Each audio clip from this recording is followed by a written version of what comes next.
Kallakurichi SP அலுவலகத்தில் பாதுகாப்பு கேட்டு காதல் ஜோடி புகார் மனு அளித்தனர். புக்குளத்தைச் சேர்ந்த முருகன் என்பவர் பெங்களூருவில் உள்ள டிவிஎஸ் ஷோரூமில் மேலாளராக பணிபுரிந்து வருகிறார். இவர் அதையூரைச் சேர்ந்த கல்லூரி மாணவி கீதா என்பவரை ஓராண்டாக காதலித்து வந்துள்ளார். கீதா பெங்களூருவில் உள்ள தனியார் கல்லூரியில் படித்து வந்துள்ளார். இந்நிலையில் இவர்களது காதல் விவகாரம் கீதாவின் பெற்றோருக்கு தெரிய வந்த நிலையில் முருகன் வேறு சமுதாயத்தவர் என்பதால் அவர்களது காதலுக்கு கடும் எதிர்ப்பு தெரிவித்து வந்ததாக கூறப்படுகிறது. இந்நிலையில் காதல் ஜோடி திருமணம் செய்து கொண்ட நிலையில் தங்களுக்கு பாதுகாப்பு வேண்டும் என கேட்டு காவல் நிலையத்தில் தஞ்சம் அடைந்தனர்.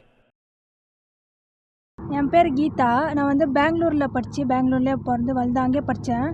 ஸோ இவங்க முருகன் கணவர், கல்யாணம் ஆயிடுச்சு எனக்கு. இவங்க டிவிஎஸ் ஃப்ளாக்ஷிப் கம்பெனியில் வேலை பார்த்துட்டு இருந்தாங்க மேனேஜராக. நான் வண்டி வாங்க போனேன். அங்கே எனக்கு பழக்கம், ஃப்ரெண்டாக பேசணும்.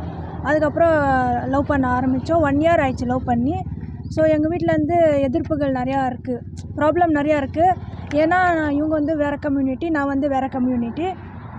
அதனால் நாங்கள் நானே விருப்பப்பட்டு வீட்டை விட்டு வெளியே வந்துட்டேன். 6ஆம் தேதிக்கு காலையில் 9:30 மணிக்கு வீட்டை விட்டு வெளியே வந்துட்டேன் பெங்களூர்லேருந்து.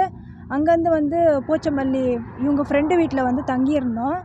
அதுக்கப்புறம் 7ஆம் தேதி காலையில் 6:30 மணிக்கு நாங்கள் கல்யாணம் பண்ணிக்கணும். ஸோ நான் விருப்பப்பட்டு தான் கல்யாணம் பண்ணேன். நானே தான் இவங்களை கூப்பிட்டேன். ஸோ இப்போ எங்களுக்கு பாதுகாப்பு இல்லை, எங்கள் வீட்டிலேருந்து ப்ராப்ளம் வரும். ஸோ நான் லெட்டர் எழுதிட்டு வந்திருக்கேன்.